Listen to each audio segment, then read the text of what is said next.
everybody. My name is Sharon Zimmer. More than 2 years ago, I first heard of a local rescue group called the Moms Rescue. I sent an email asking for information to see if they needed volunteers. I was invited out to a local event where they were loading dog food into a tractor trailer. That was the first time that I met the founder of the Moms Rescue.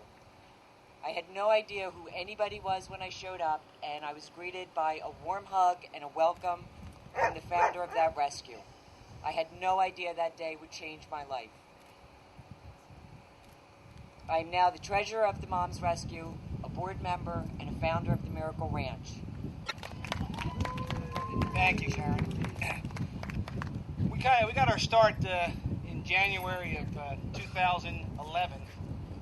We made our first trip down to Hinesville, Georgia, to transport about 15 dogs in a borrowed van. On the way home, I mentioned that maybe we can come back here every month or so, and then it was starting to give up on us. So we went from the 15 dogs on the first trip to averaging about 85, and this trip here will be a little over 100. And this is all thanks to Karen's passion. This is all she thinks about.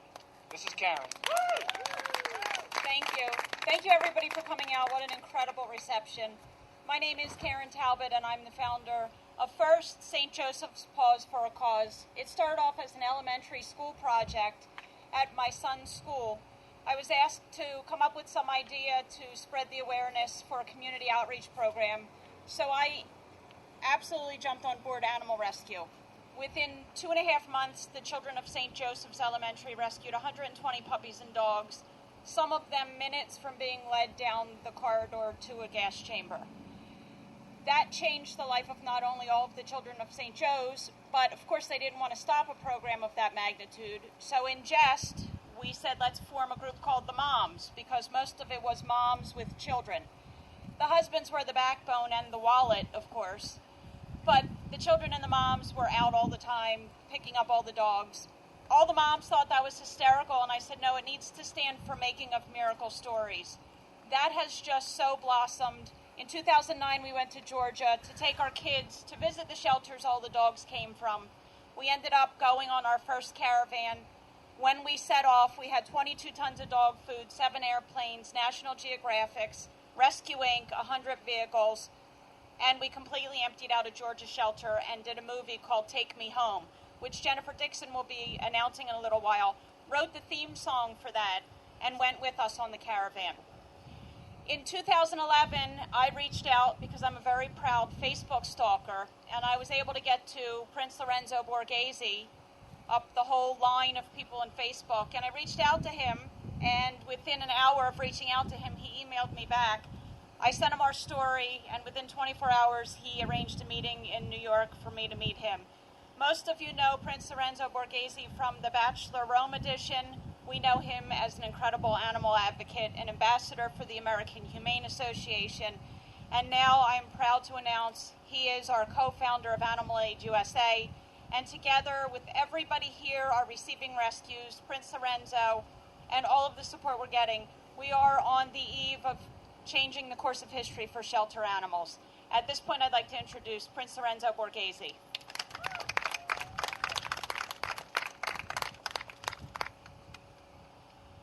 Sorry, I just wanted to get your point of view and listen to Karen and Dante, who are extremely inspiring. Karen's story is true. She did reach out to me, but I have to thank her for doing so, because I've been in the pet industry for 10 years. I've helped a lot of organizations, and I've never been more happy than to help Karen, Dante, and this whole team. If you look around, you see everybody wearing Animal Aid shirts. These are people who not only give their time in helping animals, but give their money to help animals as well. These are people who really want to make a difference. And we're here today for 3 main reasons. 1 is to promote spay and neuter. We all know that's extremely important. 2 is to promote pet adoption. As you see here, we have Amazing Grace, Layla, and we have Clark, who's the famous talking YouTube dog. Every one of these dogs has been adopted, and as you see, they're like any other dog that's been bought, but maybe even better. Besides that, we want to change the law. I got extremely disturbed when Karen sent me a video and said, Lorenzo, you have to watch this. And I said, if it's something sad, I don't want to see it. And she said, just please watch it. And I did. And it was about how they unfortunately put animals to rest and how they euthanize them. And one video I saw was of the gas chamber, which is, we have a gas chamber here on the right, on my right, because we want to show you what it looks like.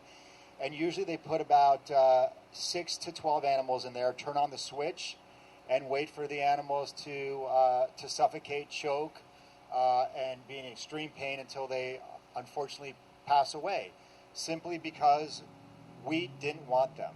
And it's not only that we didn't want them, is that there is enough demand out there. It's just getting the people to know that these animals exist. And we should never, ever kill an animal and make it suffer. I understand that the United States is not going to change overnight, and we will still euthanize animals for years to come. But if we do it, let's make sure we do it humanely. Now, there's a lot of people that think it takes millions of dollars to change the law, but it doesn't. When I found out that they're gassing animals, I started asking people, did you know this was going on? And everybody said no. And within months, I worked with Karen and Dante and the whole group, and I said, let's all get together and spread awareness.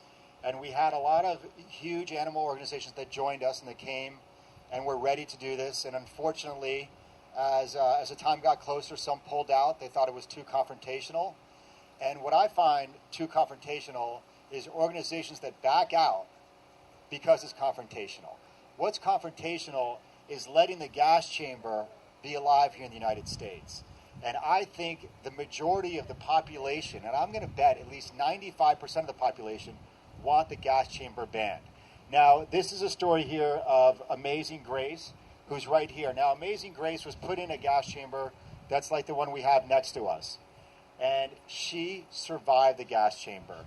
And what happened, which is what really gives me hope, is that because her story got out all over Georgia, people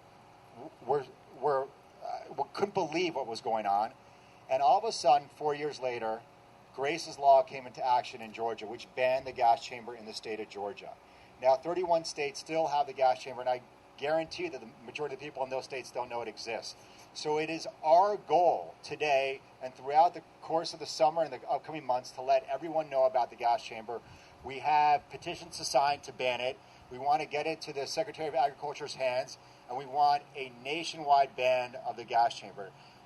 So that's our three goals, and I want to introduce Grace, who's right next to me. Do you want to talk about? Yes. Okay. Can Grace speak? Yeah, through me.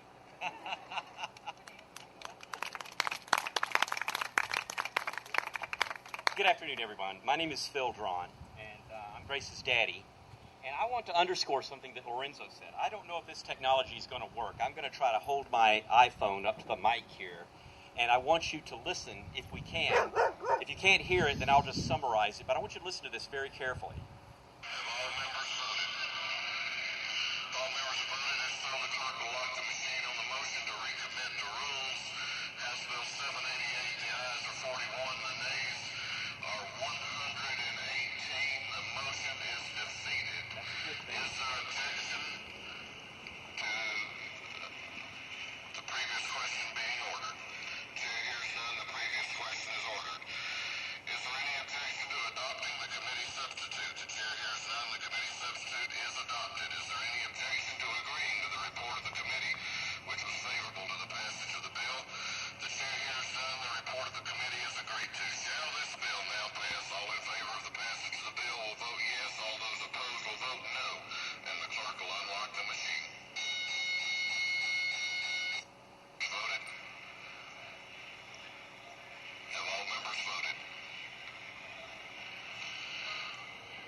That's the sound of the law being changed. That's the sound of the law being changed. And When I got involved in this effort, I learned something that is absolutely stunning to me. You just heard two motions being voted on. The first one was defeated. What that motion was an attempt by the opposition to banning that monstrosity. People actually stood up and spoke against this bill. And that first motion that you heard was an attempt to recommit Grace's Law back into the Rules Committee where it would have suffered a death. So I'm telling you, just because, and I agree, 95% of Americans would surely, if they had even the slightest idea of what goes on inside that contraption, would vote with all of their hearts, souls, and minds to ban it. But even so, there is still political opposition to this.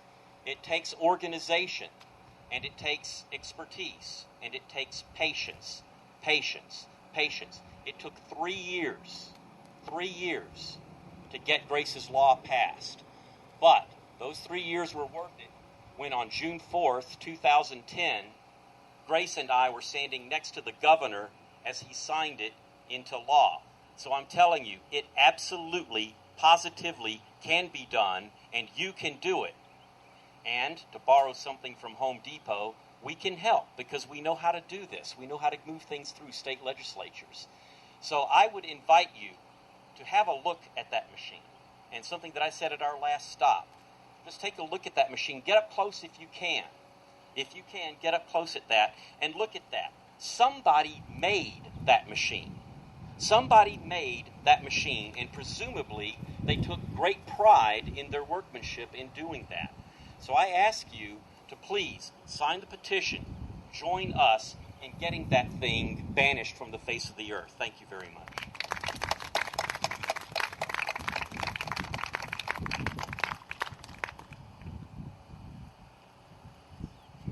And now we have not two only beautiful women, but two very talented women that are going to come up and sing a couple songs for all of you.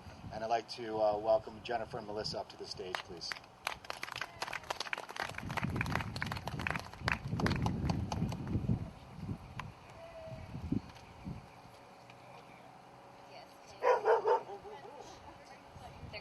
Backup singers. Yeah, we're going to have some backup here. It's all right. They're going to sound great. This song is called Amazing Grace.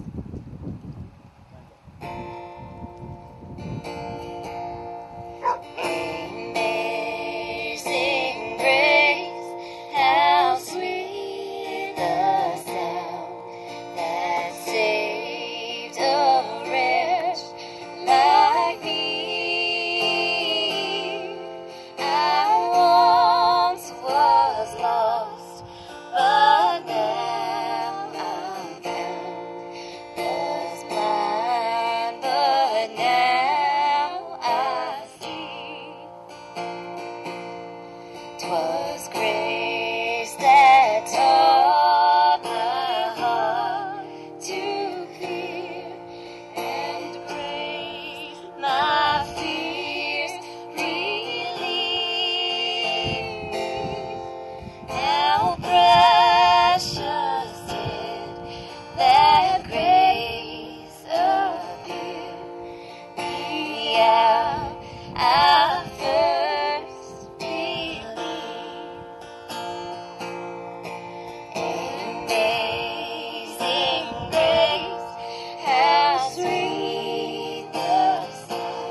Dedicated to Grace.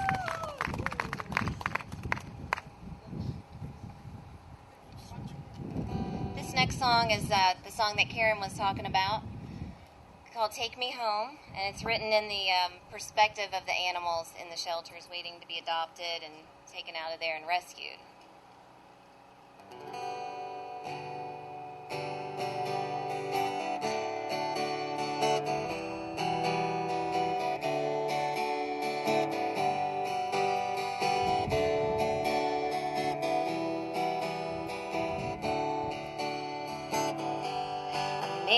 not be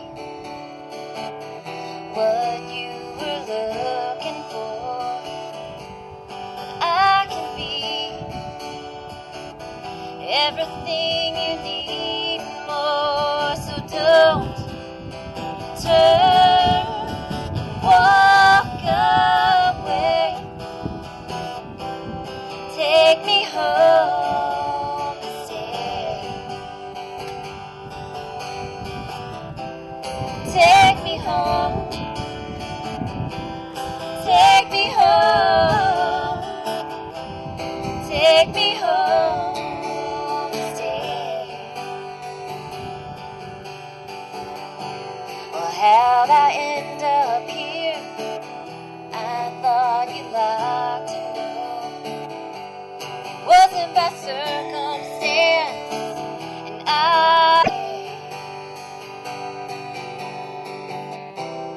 take me home. Take me home.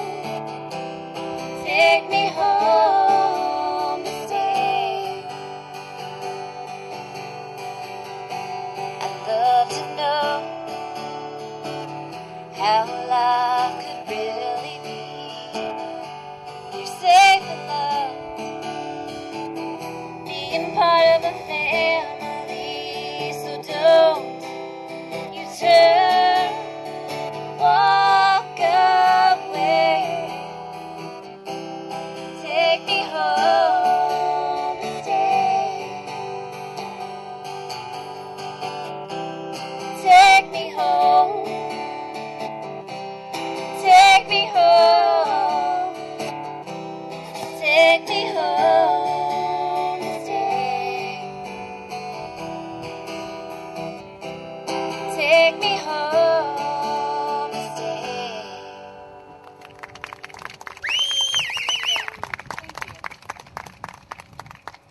Okay, this next song is a song that Karen asked me to write for the documentary.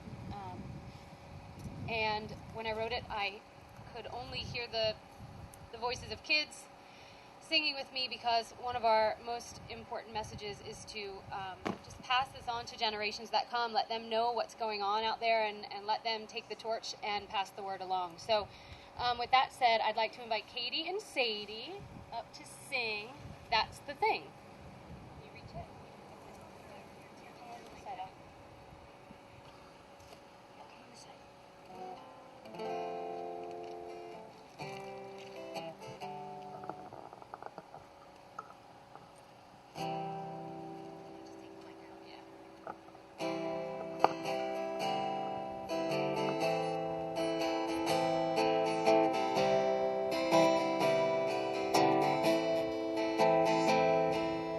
We will be together forever.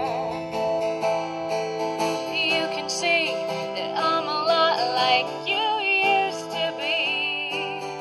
We will take every moment, use it up, smile along, and live thankfully. Hold a hand, touch a heart, shout and sing. Friends for life, that's the thing, that's the thing, that's the thing. Hold a hand, touch a heart, shout and sing. Save a life, that's the thing, that's the thing, that's the thing. You walked in, the light shone behind you. Beautiful and magical, you opened the door. Suddenly, you changed every moment of my life as I knew it before. Hold a hand, touch a heart, shout and sing. Friends for life, that's the thing, that's the thing, that's the thing. Hold a hand, touch a heart, shout and sing. Save a life, that's the thing, that's the thing, that's the thing. Every day I wait to see your face, and then you come around again. Now I know I'll never see the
I'd like to thank everybody for coming out. As you can see, at our last stop, we had everybody put handprints on the trailer. The handprints symbolizing always lending a hand to an animal in need. So we would appreciate everybody coming out, putting a little paint on your hand. We're actually going to do the other side this time, so we can have it even on both sides. But if everybody would come up, dip their hands in some paint, put your handprint on, and then also over the table over there, we would like you to sign our petitions. And thank you for supporting us.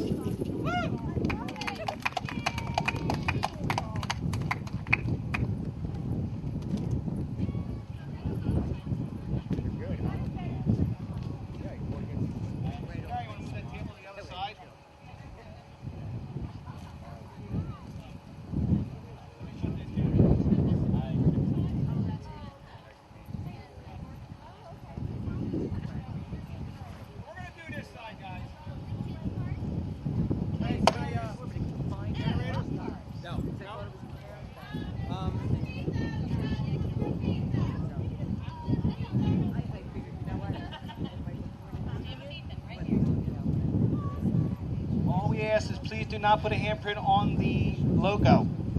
No handprints on the logo. Anywhere else. And not on the tires.